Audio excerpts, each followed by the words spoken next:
Okay. I have to wait till people sort of, wait, Dave, here. This is for last time and this time. Okay.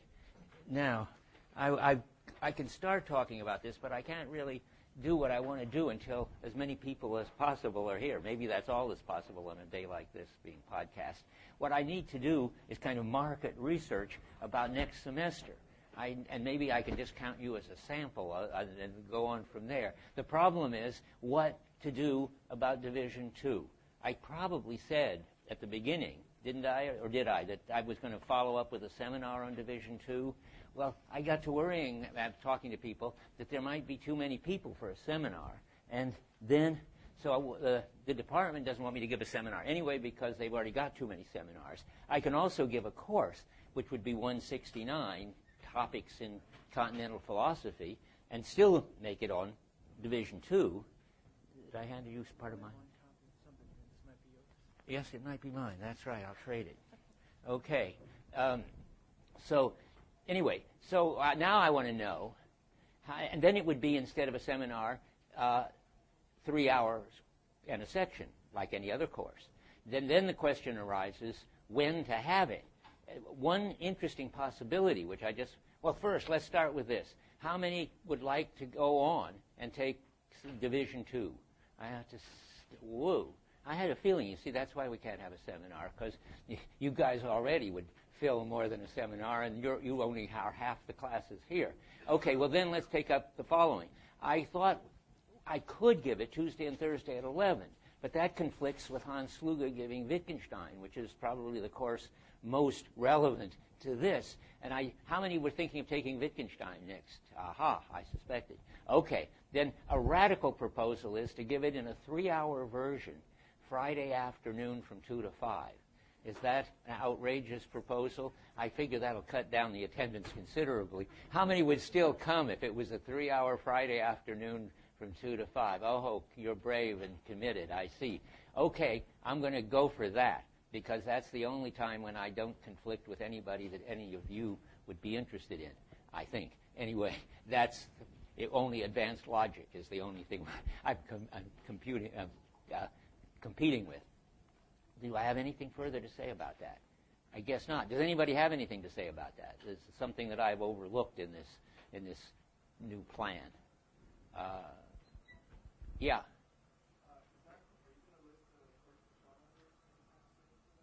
Yes, I mean, after today, in fact, tomorrow, I'll put it on if everything goes normally, I will try to, and they have to give me a room, but as soon as I get it, I'll put it on the telebears, you mean. Is that what you're asking, so people can sign up for it? You'll be putting it at 187, or what number will it be? It'll be 189. And you can take lots of 189s, because they're, if you already had a 189, it doesn't matter. They're special topics in whatever. Anything else, I wonder? It's very hard. I'll try discouraging people once I know that there's an actual course, but it's not much harder than this. It's about sort of half and half. The part on guilt and death and resoluteness, the existentialist part, and anxiety and so forth, that's, I think, easier than what we're going to have to talk about today and tomorrow and the next day and so forth. Then comes the part on temporality, which is really, really very hard.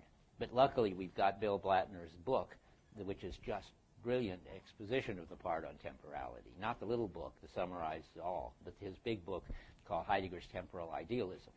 Okay, while I'm on the subject of anxiety, I want to just, having thought about it and talked it over with the TAs, I'm going to put anxiety where it belongs, in Division 2. Heidegger brings it up in Division 1. I don't know why. There's no point for it being there. It doesn't do anything.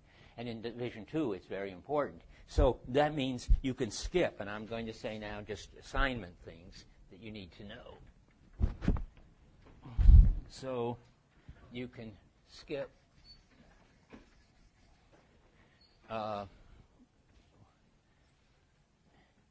Oh, boy, I didn't write it wrong. I've written 28, and I must mean 230. Where does the anxiety part start? I'm going to I wrote down to 235, and I don't know what it must be. I guess it's I don't know what it would be. 2 what? 228. There's the 8. 228 to 235, and again 241 to 244. I don't remember now, because I did it a few days ago, why I picked those to miss, except that anxiety is in there. What's the other one, Eugene? The what? Oh, the fable. Yes, I had that out already. I hate that. Heidegger puts in this, you can all read it if you want, this stupid fable that's supposed to be a kind of phenomenological evidence for what he's saying. And he's got it's the worst phenomenological evidence for anything that I've ever seen. So you don't have to read it. Okay, now, we're ready to go back where we were.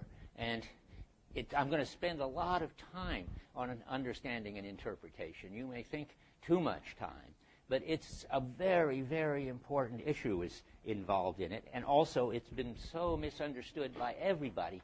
As far as I'm concerned, even my own former TAs and PhDs have got it wrong. I'm the only one, me and sort of standing on Sean Kelly's shoulders, have got it right, I think. But at least we have to discuss it. And then if you think I've got it wrong, you can write paper topics and come to office hours and tell me. So, and that means I'm going to spend not only today talking about understanding, but Thursday talking about interpretation. And maybe I'll get there today. That means we'll be a week behind schedule, and that fits fine with taking off a week from anxiety, so we're still, in a way, going to be on schedule. But the moral is you don't have to read anything more for this week than you had to read, so to speak, for last week, understanding and interpretation. Now, having got all that out of the way, and I don't see anything controversial or puzzling about it, but if this is the moment to be controversial or puzzled, if you are. Okay, here we go. Back to understanding to begin with. I think, and I've never been clear at all about any of this, so if you see me sort of struggling and reading from my notes and repeating myself, it's because I'm still trying to get a grip on it. That I think I had a good grip on what we talked about last time. I think that it's very important to sort out these two meanings of understanding, which is what we were doing last time. And there is, remember, primordial understanding, and that brings in the for the sake of which, and we talked about that. And then, but you can't take a stand on your own being, and that's understanding. That's a kind of understanding, which you don't have to think about, but which you just understand what it is to be you. That's the primordial kind. That's the ultimate for the sake of which kind of activity. But then but you can't take a stand on what it is to be you except by using equipment, and that's what he calls the basic kind of understanding, or the primary kind of understanding. And that's the one that I want to talk about today more. We talked plenty about for the sake of whiches and roles and all that last time, but we didn't go in far enough to the kind of basic understanding. But what I want to say, one more general thing. These two kinds of understanding have something interesting in common, which we did talk about. Neither is aiming at a goal. I can't aim at the goal of being a teacher, though I can aim at the goal of being a professor. And when I am coping in the most basic way of just being drawn in by affordances, which I'm going to talk about more, you don't have a goal either. You just act. You go through the two go in and out, and you lean on and put your papers on the lectern, and you do it, but not with a plan, a representation of the success conditions. You just, if you've got familiarity with lecterns and doors and stuff, you just do it.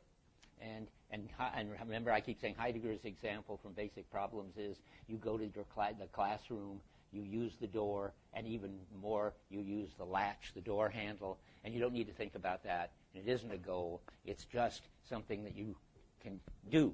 You are what Heidegger calls pressing into possibilities. Now, we need to talk more about that. But I also want to avoid something. Listening to the last time I taught this, which is what I always do, which is, I know is considered weird by everybody else, but I can't help it. I have to find out what worked and what didn't. Well, what didn't work and wasted an hour was arguing about, on page 186, what in the world Heidegger means by the difference between genuine and non-genuine understanding, since he never explains it except in that paragraph. And I don't know anywhere in any of the other books from his lectures where he explains it either. And since I don't know what it means, and it doesn't seem to make any difference anywhere else, we're just going to ignore it. If anybody wants to bring it up in office hours, I do have an idea. And I have a whole interpretation of what it means in my commentary, but it's just made up. I mean, I have no text to back up this. If I had to fill in those words, I can tell you what I'd say, but I'm not going to tell you what I'd say because it isn't important. So that gets us to where we want to be. In the background from now on of what I'm going to say today is that we want to understand understanding in such a way that we can understand the move from understanding to interpretation. And there is, I guess, two or three, I don't know which, interesting, important, difficult issues involved in that. To begin with, understanding can be thought of as preconceptual and interpretation as conceptual. And that's a big issue. If any of you have had McDowell or any sort of current stuff in philosophy of mind, philosophy of action, and Heidegger has a very interesting and a very sophisticated view of what the preconceptual is and how you get from there to the conceptual. And that is, how do you get from just letting yourself be drawn into the affordances to dealing with entities as entities? That means dealing with them as substances, with properties. And how do you get from there to logic? So it's not going to be done till next time. But a fascinating issue that nobody has anything interesting to say about, except maybe Sam Totis, who I mentioned, and whose views about it, though he sees the problem, his answer is pretty implausible. So nobody's got anything interesting to say about a very interesting question. If our basic way of relating to things is preconceptual, it's just dealing, period, how can you explain? And if, of course, we have conceptual ways of relating to things and logic, and we deal with substances, with properties, what's the relation between this primary kind of pressing into possibilities, which is basic for us having a world at all, and our ability to think? That is, to encounter substances and study their properties and their aspects. I'll talk more about that. And this is what's happening in this chapter. Heidegger's going from a most basic way of being in the world that people have, and that most philosophers have never even glimmered, and even now people like McDowell, whom I'm arguing with all the time in the literature, haven't even glimmered yet. Heidegger's going from this most basic kind of coping. The only person who's got it and understood it is Merleau-Ponty, as interpreted by Sean Kelly. But I mean, they go from this very basic kind of coping, to the most formal kind of logic. How do you get there? Well, this is a story about how you get there. In this, what I'm going to talk about today are the steps. I'm not going to get to logic, I don't think, but are the steps by which our experience gets converted from transparent coping to thinking. And the object of our experience gets converted from letting yourself be drawn in by affordances to thinking about substances and their properties. And it's about how you get change from a Dasein who is transparently coping pretty much like an animal, although there are distinctions, which, again, I'd be glad to talk about in office hours, but not here. For us, it looks pretty much like you go from being this open head turned toward the world to being something like a subject. Of course, you're never completely a subject in the Cartesian sense because you're never completely self-contained and autonomous. But you at least you think, you have ideas, you have feelings in you and moods when you're being weird. You got a mood that nobody else has. It must be in you and not in the public atmosphere. You've got your own skills, and I don't know. That's not part of you as a subject. That's part of you as a Dasein basic level. But anyway, there is some. I don't know how is the right way to characterize it, but there's something that you are when you're not just being drawn in by affordances, which has been misunderstood as self-sufficient subject, but something there has to be brought out. What do you become, and how do you become it when you stop just being drawn in? All that is in here in this important chapter, but in such a mess because of the two meanings of understanding, which I told you last time, and a third one, which I found when I went through it again today, which I'll mention later. Doesn't radically change things. But that's one of the big questions. In effect, how we get from Dasein being in the world to something like subjects thinking about something like substances, or how do we get from affordance relation to objects to thinking with concepts about them? And then there's another whole issue, which I've been fighting with my TAs for years, and now I think I know the answer, about which Heidegger, I think, always got it right. It's just that it's subtle, and Heidegger doesn't, unfortunately, say it clearly enough. But the question is about the as structure.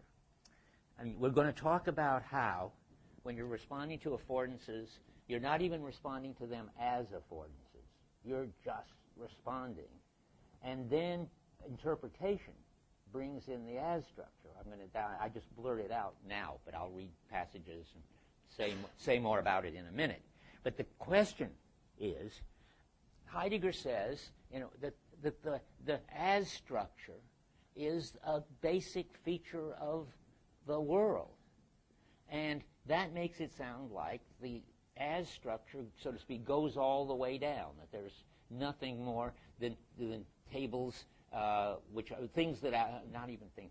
The stuff which we experience as a table and the stuff we experience, the whatever we experience as a door and so forth, that's what the world is made up of. Stuff that affords things, and you see it as affording things. That's one version, but I think that's wrong.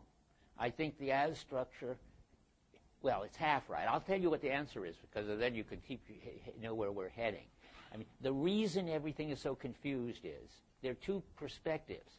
From the point of view of somebody watching me go out the door, they can say I'm using the door as a door, and that would be right. And that's what it is. It's a door, and what am I doing with it? I'm treating it as a door. I'm seeing it as a door. I'm using it as a door. That's what somebody watching me can rightly say. But when I'm experiencing it, you should get used to this now, and just being drawn out to go out, just being drawn to go out, I'm not experiencing it as a door. I'm not even experiencing it as drawing me to go out. I'm just letting myself be drawn to go out, and that's it. So the reason, and then so what the fight between me and the TAs has always been, I was always saying the as structure doesn't go all the way down, and they were saying, yes, everything that shows up as something. And the answer is right, both. If it's in the business of showing up, it's showing up as something. But when it's in the business of just being coped with or acted on, then it doesn't show up as anything. It doesn't show up at all. And both of those stories are right. Now, maybe it's a time to pause just to make sure but that's only supposed to be an overture. I mean, I haven't argued anything or cited any passages, but if you're lost already or have something to say already, this is the time to do it. Yeah?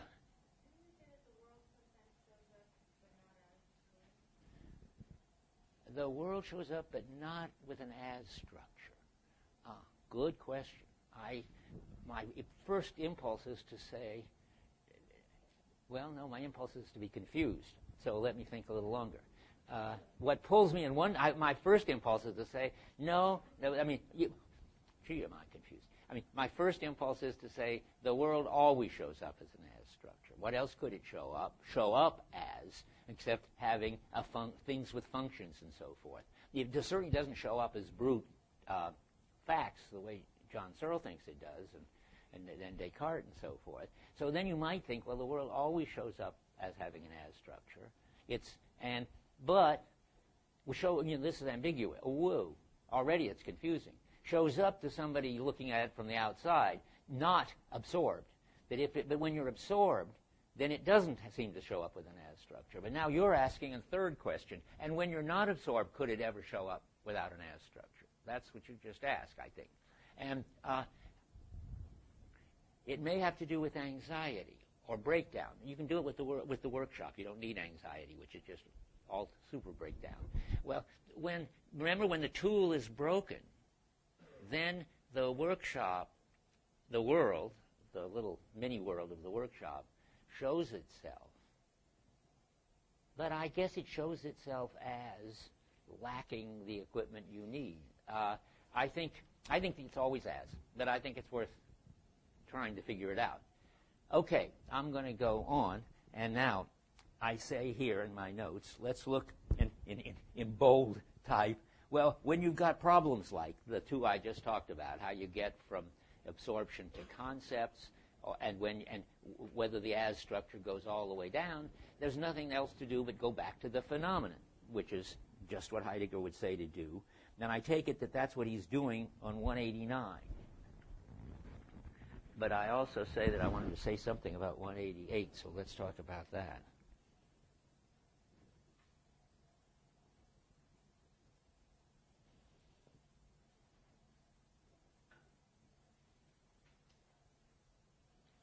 Well, that's part of the puzzle, so let's go back there. We need a lot of explaining right at the beginning of the part on understanding and interpretation, starting about 4 lines down in section 32. The projecting of the understanding has its own possibility, that of developing itself. This development of the understanding we call interpretation. In it, the understanding appropriates understandingly that which is understood by it. Now, that sounds like there's some change when you go from understanding to interpretation. But then he says, in interpretation, understanding does not become something different, it becomes itself. Such interpretation is grounded existentially in understanding. The latter does not arise from the former. That is, you can't get understanding isn't sort of what you get when you've done some interpreting. Interpreting is what you can do when you've already done some understanding. And it's clear that whatever understanding is, it's more basic than interpretation. That's part of his claim. And it's unclear, boy is it unclear, how the understanding does not become something different, it becomes itself. But how it does that, but it's also somehow the precondition of interpretation. And how could it be both the precondition of interpretation and become itself in interpretation? It seems very puzzling. What you want to do, and we haven't done it yet, but I keep saying it, is separate as much as possible the phenomenon of understanding, which is this primary kind, and the phenomenon of interpretation, so that you can do it, and do it in a way so that you can make sense of the fact that interpretation is somehow the working out of the understanding, and yet, period. That's right. Okay, yes, that it somehow grows out of the understanding, but it does it in a way that it preserves the understanding aspect of the understanding somehow. Yeah, if you look puzzled, that's all right. He begins, I think, with a big puzzle on 188 there. But then I was going to go to 189, where he starts sort of telling us more about the phenomenon. So let's look now at 189. In the German, we're at the bottom of 148, and it says,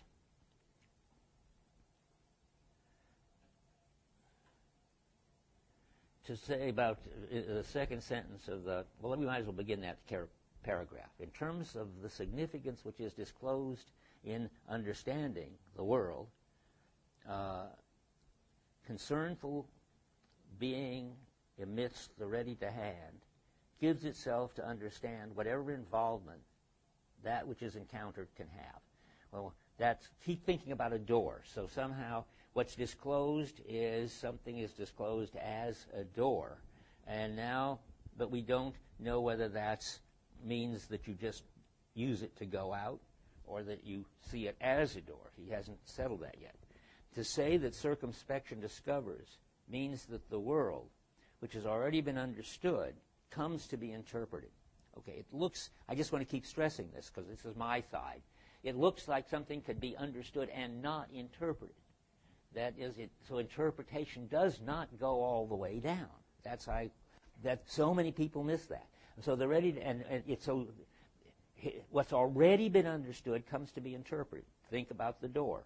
What's already been understood in the sense that it's the to go out, and when you're going somewhere, it draws you to go out. It comes to be interpreted. And what does that mean? Well, he says the ready to hand, that's the door, comes explicitly into the sight which understands. See, I think that already means what was already a door, which on reflection or when you observe it you see as a door, can come into the coping, the ready to hand. But if it comes into the coping as a door, which it can, then when we're studying it or when there's something wrong with it, then it comes explicitly into a sight which understands. That's not obscure. You can, instead of just going out the door, pay attention to the door.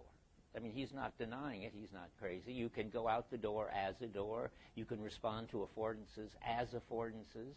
And when you do, you're at the level of interpretation. It's when what you're doing becomes explicit. And then immediately he explains it. And this is the phenomenon. All preparing, putting to rights, repairing, improving, rounding out are accomplished in the following way. We take a part in its in order to, that which is circumspectively ready to hand, and we concern ourselves with it in accordance with what becomes visible through this process. So we get, I guess the simplest thing to say is we notice it. When it becomes explicit to a sight which understands, and it becomes visible, that means we notice it. It's invisible when we're just, the doorknob, for instance, is invisible. It isn't in a sight which understands. And it isn't explicit when we're just going through the door in affordance way. But if the doorknob sticks or if the doorknob is the wrong kind, we're used to round kinds, but this is the straight kind, and we haven't ever seen one before or something, then we can notice it. Then it comes into the sight which understands. That's what he's going to call interpretation. So let's go on. That which has been circumspectively taken apart with regard to its in order to and taken apart as such, that which is explicitly understood, has the structure of something as something. Okay. As soon as you notice it as something. The circumspective question as to what this particular thing that is ready to hand may be receives the circumspectively interpretive answer that it is for such and such a purpose. That's the phenomenon. It's not all that mysterious. It's just hard to sort it out because they are all these phenomena that are very sort of close to each other. I'm going to skip a little and go on then. That which is disclosed in understanding, that which is understood, is already accessible in such a way that it's as which can be made to stand out explicitly. That means, in my talk, that it's already got an in order to, so a function. It's already, and we're responding to that function as we get pulled out in being drawn to go out, as I keep saying, and that can be made explicit, and that's again, then it's seen as a door. The as makes up the structure of the explicitness of something that is understood. It constitutes the interpretation, and that's where he introduces that. So interpretation explicit, noticed, all go together. In dealing with what is environmental ready to hand by interpreting it circumspectively, we see it as a table, a door, a carriage, or a bridge. Notice that. It doesn't say in dealing with what is environmentally ready to hand, period. We see it as a table. It's important to get it straight. In dealing with what is environmentally ready to hand by interpreting it circumspectively, circumspectively doesn't help much, because when either you do understanding circumspectively too. Circumspectively means you're taking account of the context. Even when you go out the door in your most understanding way, that is just drawn out the door, you take account of the doorknob. Otherwise, you couldn't turn it and get out. And so this basic taking account, which isn't noticing, it's invisible. It's just that your skill meshes with the familiarity. But circumspection is always there. I mean, it's the way you take account of the familiarity and the situation. That when you do the circumspection, how does it say this here? I just got to find it again. I've lost it already. In dealing with what is environmentally ready to hand by interpreting it circumspectively, then you see it as a table, a door, a carriage, or a bridge. He's not saying that that's what you always do. I'm constantly fighting off about 5 or 10 generations of TAs who think this sentence says, or PhDs, who think this sentence says, well, whenever you're dealing with anything, you see it as something. I think that's wrong. So skipping down a little more, any mere pre-predicative seeing of the ready to hand is in itself something which already understands and interprets. Now that's complicated.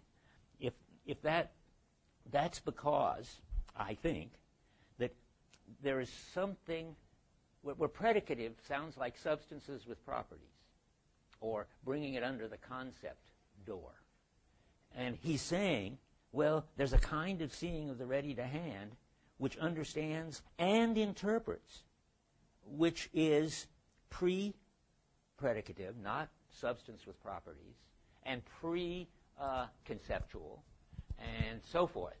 Well, that would be a big headache if it weren't that he's already told you exactly what that is. Do you recognize that? Does anybody recognize what it would be like to see something as something, but not see it as a substance with properties, with context-free properties? How about seeing it as something with contextual something or others? Aspects, does that ring any bell with anybody? What about the hammer that's too heavy?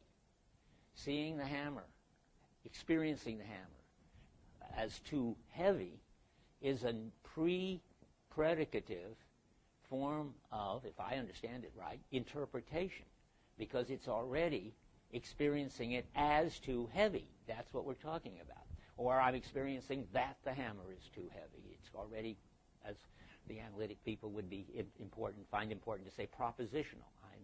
I experience that the hammer is too heavy. I don't experience that anything when the hammering is going well. So there is basic understanding. It isn't predicative for sure. That is, I'm certainly not understanding the hammer weighs 5 pounds. It's not even pre-predicative if the hammer isn't too heavy. But if the hammer is too heavy, then you pay attention, notice, you see it, all that talk. And so he goes on.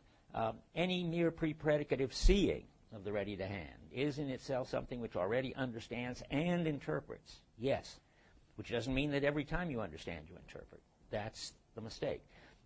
But does not the absence of such an as make up the mereness of any pure perception of something? Whenever we see with this kind of sight, we already do so understandingly and interpretively. That's the same thing. And I don't want to read further, but except to myself to see that I haven't left anything out.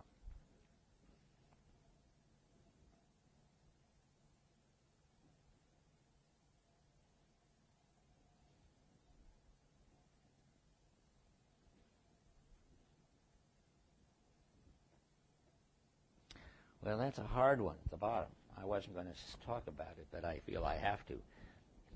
In the mere encountering of something. It is understood in terms of a totality of involvements. I take that to mean that you understood, when you understand the door as to go out, or the table as to put the lectern on, your familiarity and your skillful coping already has in it, so to speak, an understanding of the referential totality. That is, you understand that the door leads to the floor, and the floor supports you, and all that, and you don't think any of that. But you, because you've got this familiarity, which you've developed all from since you were a kid, of all this stuff, which all is interrelated, the table, the chair, the lectern, the light, the blackboard, and so forth, even when I transparently, that is unreflectively, unnoticingly, but because my mind is on what I'm trying to teach, I'm writing something on the blackboard, my understanding is already taking, see, now you got to be careful. I mean, you can say my understanding is already taking account of the blackboard as part of the referential totality, but you've got to be very careful there. You don't mean that that's part of your, that you have to think about that or notice it or anything like that. It's just like circumspection at the bottom level. Part of the way your familiarity is always right there in your absorbed coping. I mean, if things lead you to respond in such and such a skillful way, let's change to my other example. If when it's hot in the room, you're just drawn to open the window, you already related to the window as part of the referential totality for getting fresh air into something called rooms where people go and sit and breathe and so forth. But none of that needs to be in any way in your mind. It's just what I'm calling in other places a myth of the mental, to say, well, then you've got to judge that it's a window and judge that it's for fresh air and remember that it'll cool down the room. Of course not. None of that. Is that all right? People are looking a little dazed for some reason. You're looking dazed. Yeah, go ahead first. Yeah. I think I might have missed something, but it seems that what we're saying is not so much that we go from coping to interpretation, but that understanding and interpretation exist simultaneously, and we can vacillate between the two levels. Well, let me say yes and no. That is, no wonder you're puzzled. Understanding can exist alone without interpretation, even though your skill and the affordances that your skill meshes with are already the skills that you've developed, so that the referential totality is built into the affordances, but that's still understanding. But then if you have an interpretation, that is, if you notice what you're doing, the understanding has got to be there already and stay there, so that you never get interpretation without understanding, to answer you. But you can have understanding without interpretation. Before you say anything, Dave, I want to read something, because he just said something that Heidegger was expecting him to say and answered on page 160 of his lecture course, The History of the Concept of Time. No, it's not 160. Okay, well, I'll find it. How about 260? Yes.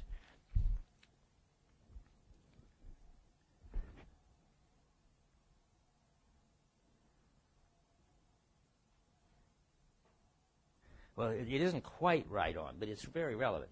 Interpretation as such does not actually disclose, for that is what understanding itself takes care of. You see, that's relevant to what you're saying. That's always got to be there.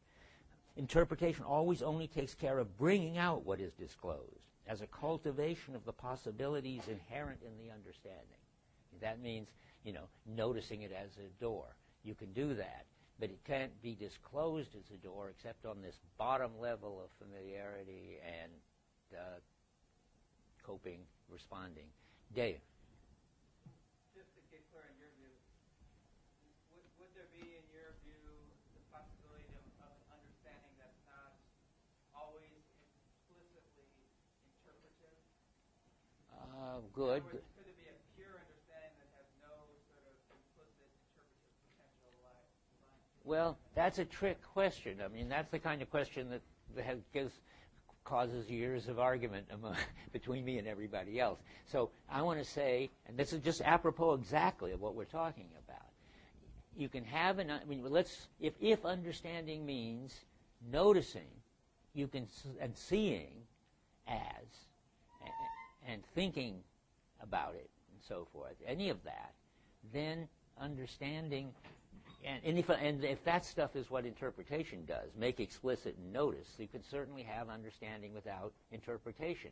However, since your familiarity is familiarity with a world, and a world already has an as structure all over it in the referential whole, doors are for going out and so forth, insofar as your skill meshes with the world, it's already got an implicit as structure, but you've got to be very careful. That's what you're asking about. Implicit as structure means, and this is the very tricky part, that you can get out of your absorption and notice what you're doing, and you'll discover that you're using the door as a door, and it already was a door, and it already had the function of going out.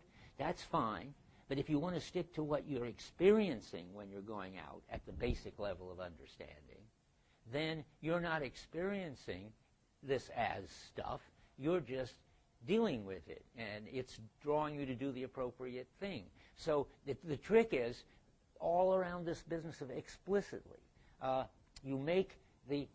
make the as structure explicit could mean it's there in your experience already, but you haven't noticed it. That's what I think is the wrong thing to say. Well, no, even that's not wrong. It's there in what you're experiencing, namely the door. But it's not there in your experience. And you've got to be very careful or you'll become a cognitivist. It's right on the horizon. If you think that what you figure out later or notice later, namely the as structure, is already there in some way, implicitly, you've got to be very clear that you don't mean that that there is anything.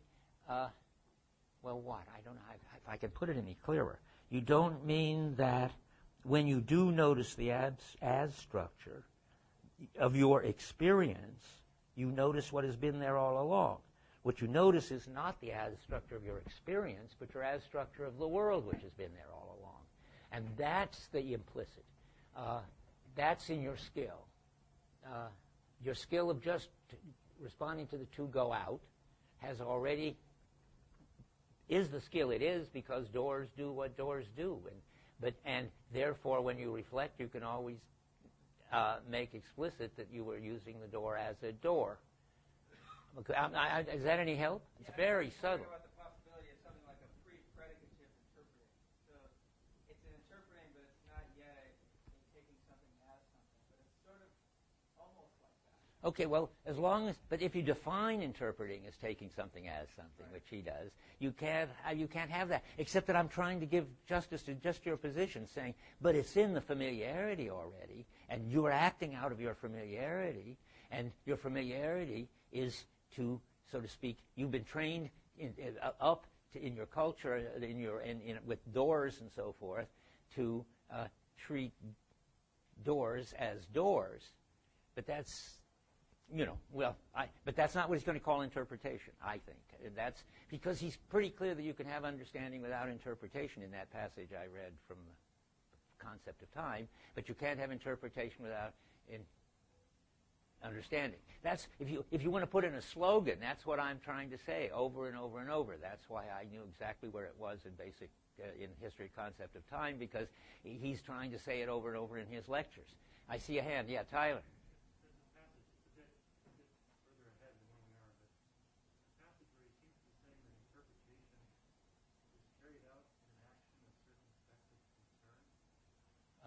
Well, that is serious.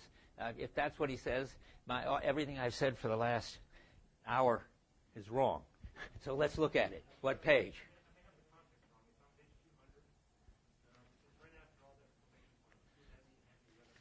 Oh, well, that's all very, very relevant. So let's look at it. He's talking about let's start at the top of 200. In German, we're at the middle of 157. But to what extent does it become a derivative mode of interpretation? Let's see, what do we modify in it, whatever that is? We can point out the modification if we stick to certain limiting cases. Oh, I don't know whether this is too far ahead. Let's skip down. The hammer is heavy, then so forth. That's good. The thing, a hammer has the property of heaviness. Well, of course, that's already different than to say it's too heavy. But let me remind you, aspects are situational. When the hammer is too heavy, it's too heavy for me at this time with this job. It isn't when you put it on the shelf and it's just sitting there, too heavy. That's not a property of the hammer.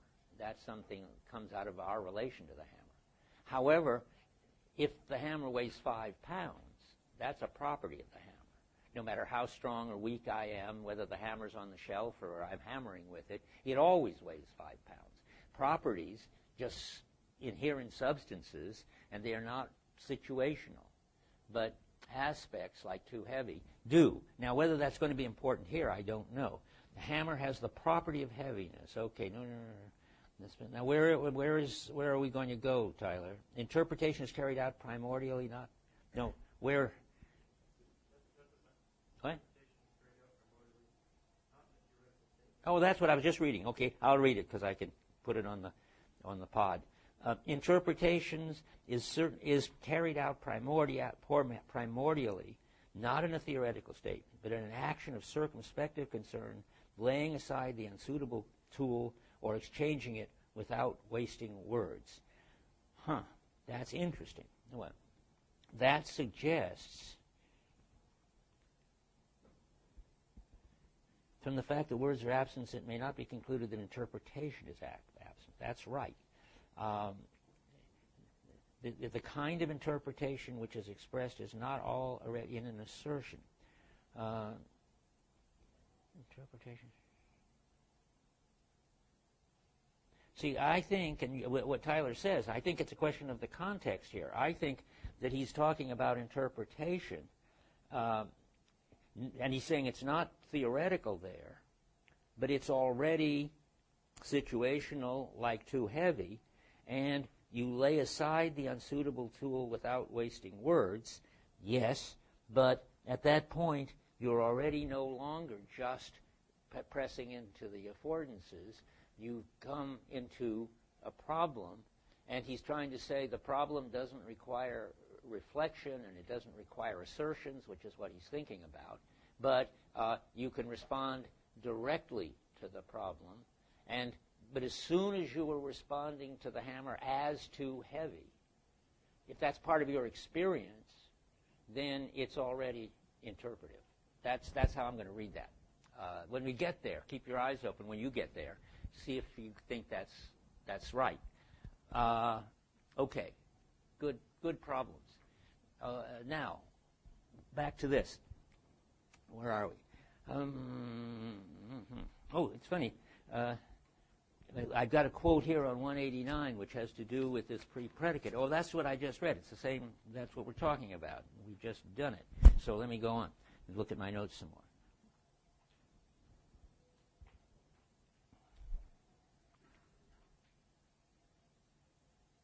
I say back here on 261, he says it again. Let's see if that's helpful. Remember, of course, that the lectures are always interesting because he's always trying to say clearer what he's... So let's look at 261 at the top of 261 of the history of the concept of time for a minute. I don't know what I'm going to get when I read this, but I marked it, so it must be important. Interpretation, I'm about 5 lines down and putting together some stuff, brings to prominence as what the encountered thing can be taken, how it is to be understood.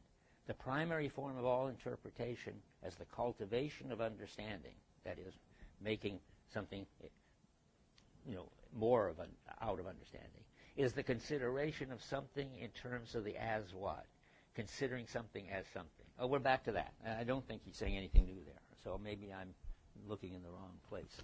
Yeah, well, it doesn't hurt to repeat it, but we repeated it a dozen times. So we're getting to where the as comes into it.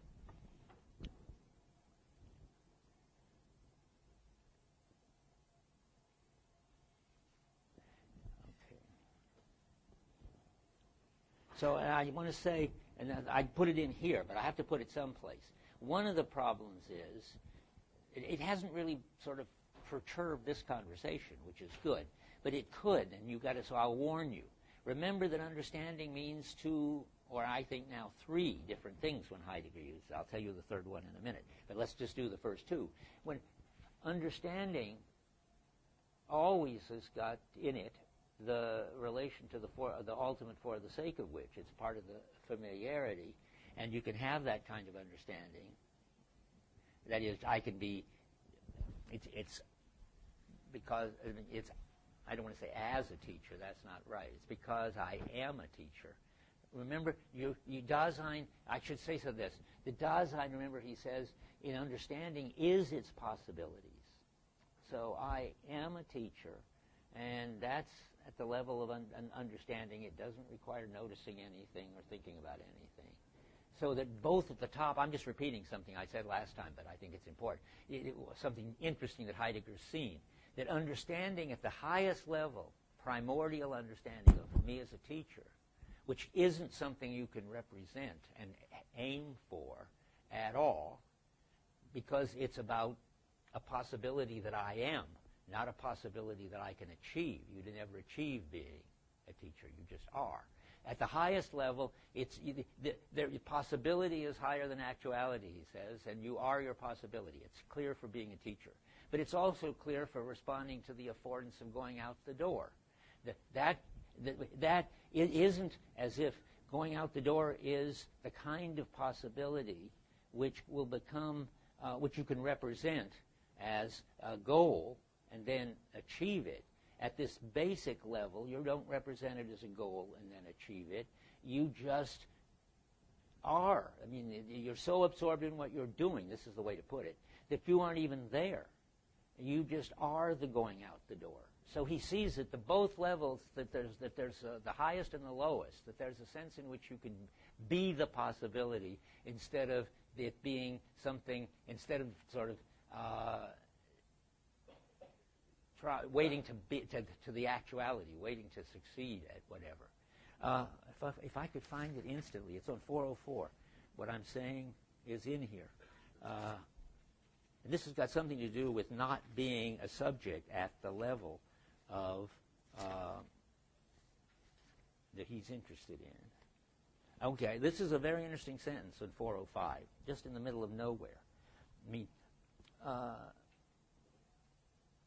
remember I say that he's also interested in showing that at the basic level of coping, you are not a self or anything like a subject. It's you just are the absorbed coping. And that sounds like a weird thing to say, but I'm sure he understands it and believes it. The middle of 405, right below the sort of halfway into 354 in the German, the middle of 405, this funny paragraph, a specific kind of forgetting is essential for the temporality that's constitutive for letting something be involved. The self must forget itself. If lost in the world of equipment, it is to be able actually to go to work and manipulate something.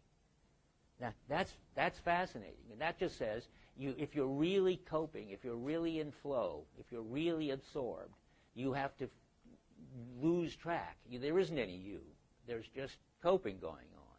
And the more you're absorbed, the better the coping. And if you really, as he says, if you, quote, actually go to work, that is, if you're really involved, you don't have a self. So at that bottom level, you don't have the self. So all I'm saying, why am I saying this? I'm answering something. Nobody remember? Maybe if I look here, I'll know why I'm saying this.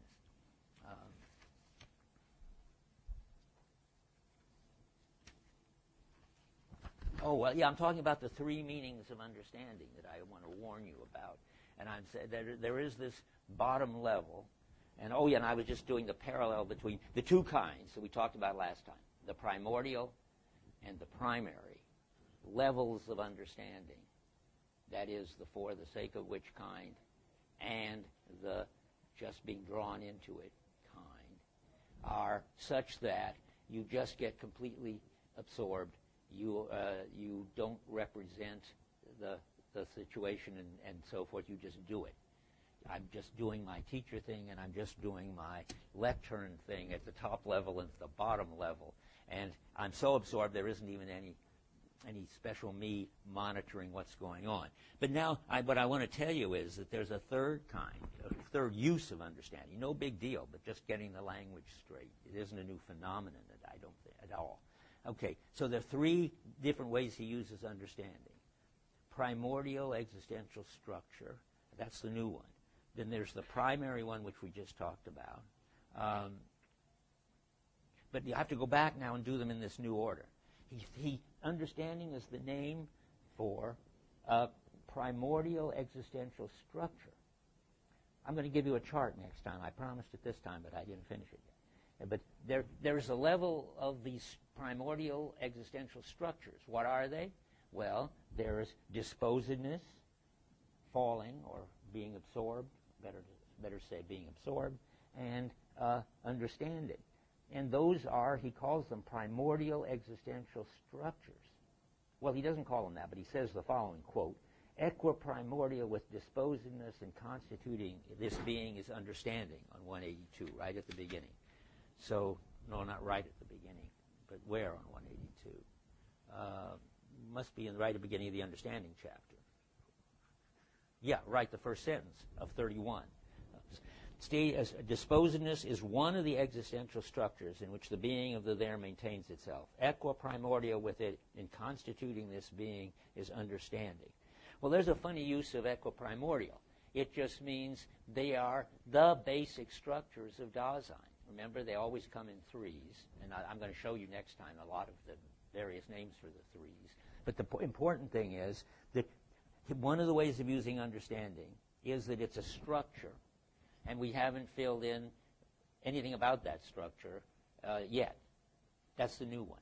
I didn't realize that he's going to call understanding a primordial structure, but if he wants to, it's okay with me.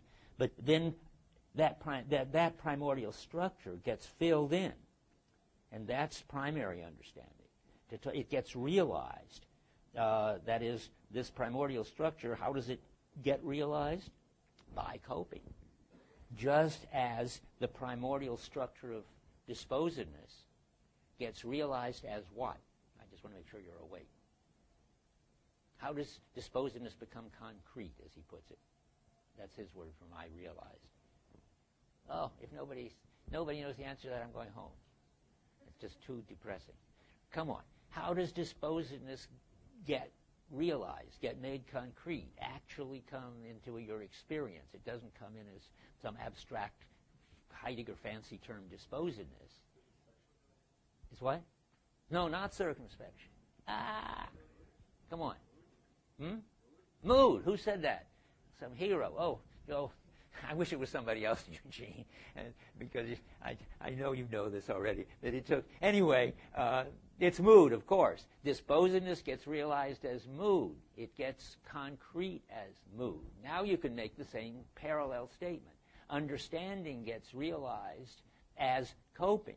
It becomes concrete as coping or dealing. Eugene has convinced me that I shouldn't say coping. I think I've admitted that because it sounds like you're having a problem. So let me say it in Heidegger talk. Understanding becomes concrete in coping. So we got this formal thing, which he calls primordial. I wish he didn't. Just an abstract notion, understanding. And then it becomes concrete in coping. And it becomes most fully manifest, I think, he would say, in the ultimate for the sake of which. Those are the two we already had. Those are the two ways that you can talk about the way this abstract structure called understanding, which hasn't got any content yet, can become primordially manifest in the experience of the ultimate for the sake of which is governing your life. Well, not even the experience, just in the way for the sake of which governs your life. Or it can become realized in just going out the door, but not as the door, but just to go out. And but that's not the primordial way it gets realized. That's what Heidegger is going to call the primary way, the everyday way, the common sense way, the pragmatic. So there's something like primordial understanding and pragmatic understanding. The primordial understanding gets realized in living your life as a whatever you are. As is always in the way, just living your life, period. And the primary kind gets realized just by doing things, which you're doing all the time. Right now you're doing lots of things. You're sitting in the chair and you're staying awake, some of you, hopefully, and you're taking notes and so forth. That's the primary kind of understanding. I saw a hand somewhere, I believe, or did I just hallucinate it? Yeah. Well, good, but I thought I could help you with that by just your intuition. If you've got some abstract notion, disposedness, then you want to know, well, what specifically would be a case of disposedness? And then somebody says, well, it gets concrete in moods, but it gets concrete in specific moods. It gets concrete in fear, say, or so forth. I guess you forced me to become clear about this. To become concrete means you get an actual case of it. You get this very abstract thing, and then you want to see, well, what would it be like for this abstract thing to actually be happening? And same thing with understanding. You get this very abstract thing, understanding, and that's just a word that Heidegger just introduces, and you want to know, well, what would it be for something like understanding to actually be happening? Then you get coping. Okay? I'm ready to go on.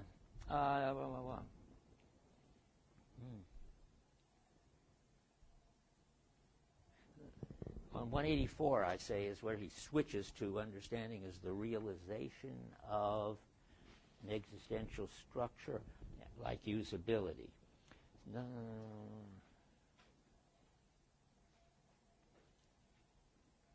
Well, that doesn't. I mean, I'm sure it's in there, sort of, but I don't need it for what I'm going to do.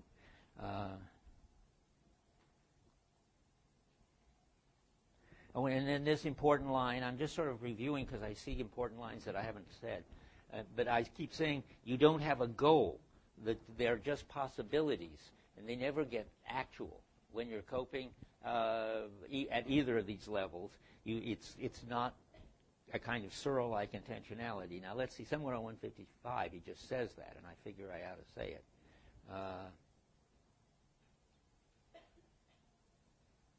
Look at this, a nice thing I didn't say either. But let's find it first. Well, there's the quote I talked about at the top of 185, which gets through the two kinds, the primordiality of Dasein, and so forth. But that's not what I want right now. As long as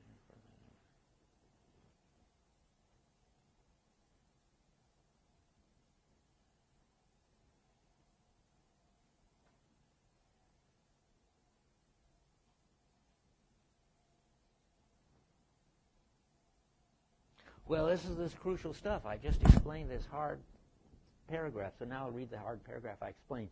The very middle of 185. I'm going to start reading. This has all got to do with how you don't pay attention. Now the word is going to be thematized. Furthermore, the character of understanding as projection is such that the understanding does not grasp thematically. And I've read this once before, that it shouldn't say upon which it projects. It should say towards which it projects. That is to say, possibilities. Grasping in such a manner would take away from what is projected, its very character as a possibility. That is, you don't pay attention to them as possibilities. Then you would just have something you had in your mind instead of being drawn into the affordance. Projection in throwing throws before itself the possibility as possibility and lets it be as such. That means, I think, you don't think about it as a possibility. As projecting, understanding is the kind of being of Dasein in which it is its possibilities as possibilities. I don't like that. As projecting, understanding is the kind of being of Dasein in which it is its possibilities. Why as possibilities? I don't know what that adds. Why shouldn't it say, as projecting understanding is the kind of being of Dasein in which it is its possibilities? I certainly understand that. That's when you're so absorbed in what you're doing that the self disappears, the passage I read. What is it to be your possibilities as? That's good. That's good. I think that's right. It's not that you experience your possibilities as possibilities. Good. It has to be that, but that's what you really are. All that's left of you is your absorbed flow. I guess. I mean, it would be nice to look at the German. I suppose. Good. Eugene, where's our other German understander? He's not here today. Okay. Well, we could look at it later. But it's on 145. It's the end of a long paragraph. Sort of the middle, sort of the bottomish part of 145, the very last sentence of the paragraph. I bet it's correctly translated. As projecting understanding is the kind of being of Dasein in which it is its possibilities as possibilities. I like Dave's version, that Heidegger's telling you what it is from his perspective, not what it is from the acting perspective. Same, I thought it would be. So anyway, we got a way out, so let's take it. So we're doing the for what? I'm still looking for the sentence I was looking for where it says projecting has nothing to do with comporting yourself towards a plan that has been thought out. That's somewhere on this page. So it says on my notes. I don't see it anywhere. Do you see it anywhere?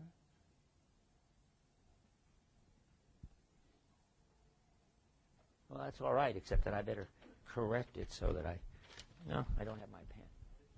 It's there? Where? 4 sentences down. Okay, let's see. I still don't see it. 4 sentences down on 185. Where Spielraum is in the brackets. Okay, let's see. Being as thrown. Let's go back there. Gets its Spielraum. Okay. As thrown Dasein is thrown into the kind of being which we call projecting. Good. There is a crucial sentence. Projecting has nothing to do with comporting oneself toward a plan that's been thought out. I mean, those of you who've had Searle know that when you're trying to do something, it's like having a plan. I mean, it's a little more basic, but it's the same idea. It is not you set yourself some kind of goal, and you're acting to achieve it. And Dasein Dasein already projected itself as long as it's projecting. As long as it's always already being drawn into things. That's what that's saying again. Okay, so now I can go on with that. I wanted to read you a quote, which I'm going to give out on next time when I get all this together. I don't like projecting, as I've said again and again. It sounds too much like you're doing it, and I want it to be responding to, being drawn by an affordance. I think Heidegger just hasn't quite got the right words for it. I think that he's being amazing to get this close to this bottom level when no philosopher ever has before. But and a student of Gurvich, a student of Heidegger named Aaron Gurvich, gets it much righter. Gurvich was sort of my teacher, and I guess that's how I guess I should give him credit for tuning me into this. I'm just going to read. This is his idea of what happens in acting, like going out a door or if you're making a tennis stroke or anything you want. What is imposed on us to do is not determined by us as someone standing outside the situation, simply looking on at it. What occurs and is imposed are rather prescribed by the situation, and we do more and greater justice to it the more we let ourselves be guided by it. See, that's the let yourself be drawn in. The less reserved we are in immersing ourselves in it and subordinating ourselves to it. That is, the better you're better at it and everything is going right, the more you're absorbed in it. That's his immersing ourselves in it. We find ourselves in a situation and are interwoven with it, encompassed by it, indeed just absorbed into it. That's just everything is right there. That says there's no you, that you're absorbed into it, that the more you're absorbed into it, the better things are going, that he's not trying to describe how it looks from outside. I'm looking at it, but you do greater justice to the situation the more you let yourself be absorbed in it till the point where you disappear. Gurvich has got it exactly right. So that's such a nice quote. I'm going to give it. So put it on the website. Give it to everybody so they can read it over and over if you feel lost. And that's just the same as that specific kind of forgetting in which you have to have if you're going to go to work and really get something done.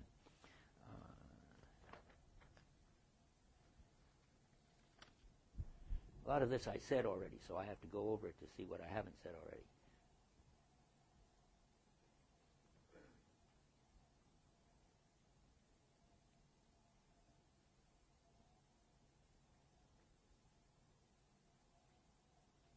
Well, now I'm ready to read 188.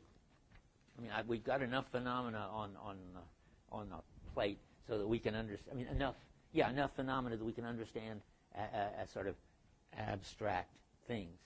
So 188. Where is it? The projecting of the understanding has its own possibility. Where is it? Okay. Yes, but I did read it already. It's the third line of that section. The projecting of the understanding has its own possibility of developing itself. This development of the understanding we call interpretation. In it, the understanding appropriates understandingly that which is understood by it. And all this stuff, which seems just incomprehensible, I hope it begins to seem comprehensible. In interpretation, understanding does not become something different. It becomes itself. That sounds like this implicit story that it's been an as thing all along, but then he says such interpretation is grounded existentially in understanding. The latter does not arise from the former. And then you get the sense, well, whatever understanding is, it's more basic than interpretation, and it makes interpretation possible. And without it, you couldn't have interpretation, though without interpretation, you could have understanding. That's the grounding relation. That's the same thing that I read in the time lectures. Okay.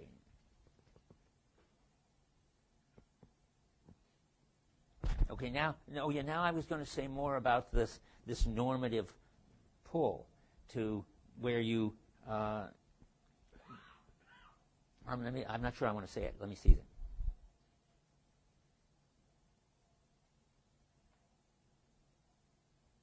Okay, here's another way of putting it, and where he talks about the blackboard being in the wrong place in another lecture course. But I'll talk about the bench being where you're sitting.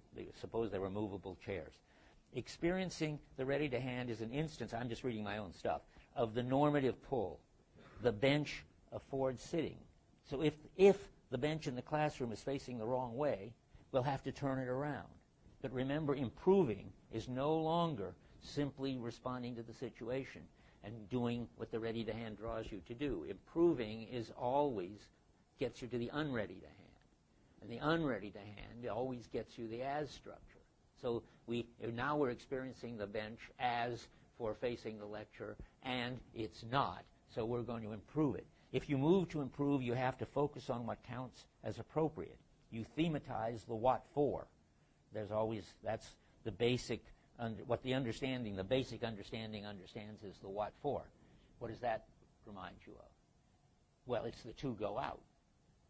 You don't experience the door. You experience the to go out. That's how Heidegger expresses that by saying what you experience is the what for. The as structure comes in as soon as you respond in terms of the function instead of responding to the solicitation that it has by virtue of having that function. I'm saying the same thing again and again. The function of the door is for you to go out of the room. That's what it does as a door. And you don't respond to its function. You respond to it drawing you to go out. That's the solicitation. There are things in the world to which you're responding, but it's misleading to suggest that you experience them as things to which you're responding. That is, and here's a new slogan which I put in italics, one perceives only the invitation, not the source of the invitation. That's just the same as let me say it in terms of solicitation. You perceive the solicitation, that is, you're drawing out the door, not the window, when you want to leave. But you don't have to perceive the door, which is, so to speak, doing the soliciting for you to go out. That's just, again, to say, at the understanding level, you just pick up the affordance and do it. At the interpretation level, you can perceive the door as a door, and if the door has anything wrong with it, like the bench is the wrong way, then you can perceive its function and you can fix it. But but when everything's going well, you don't perceive the source of the invitation or solicitation. You just do it. That doesn't mean that to sit on the bench, that doesn't deny that to sit on the bench you have to see the bench. That's what circumspection does. That is, you have to take account of the bench, and you have to have a familiarity with what benches do, and then, if you're tired, or if you're at a class, you just sit on it. You're drawn into the affordance. You are, I forget what Gurvich said, but I liked his way of saying it better. What did he say?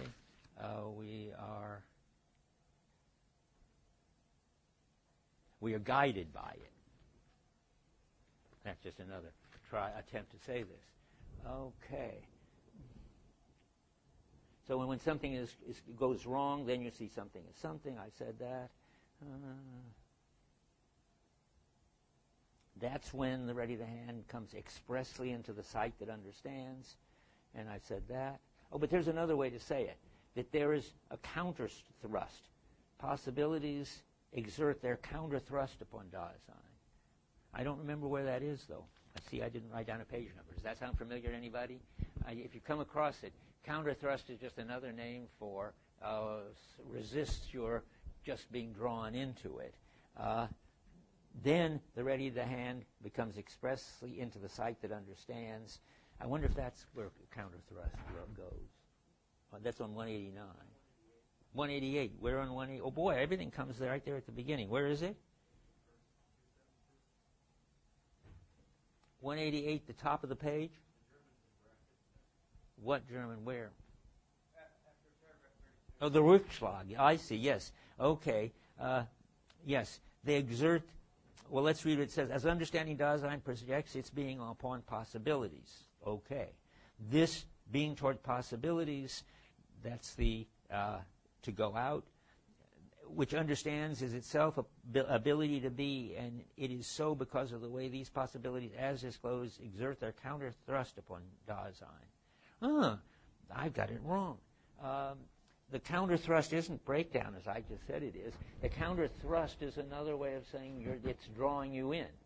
You're going by the door, and the door draws you in. I'm pretty sure that's what it's about. I wish I had a pen so I could fix what I'm doing. Can I borrow a pen from her or you? Okay. Okay. This is no.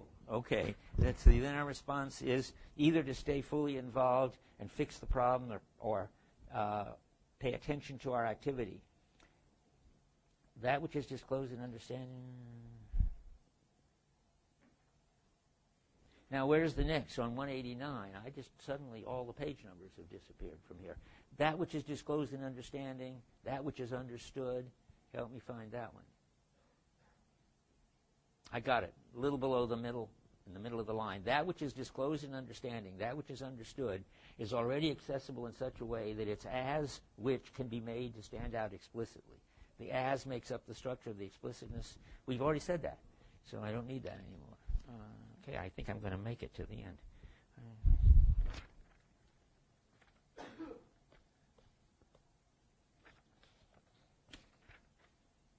On 190, I like when something, when all my stuff is gone. Oh, here.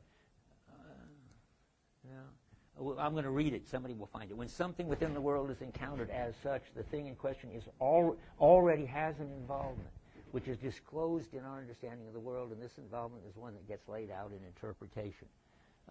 Again, I don't know where it is, but it doesn't matter. We've said it a million times.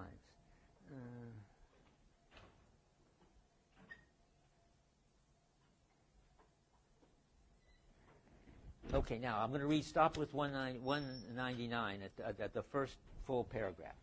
The ready to hand is always understood in terms of a totality of involvements. We talked about that. This totality need not be grasped explicitly. That proves that you can have understanding without interpretation.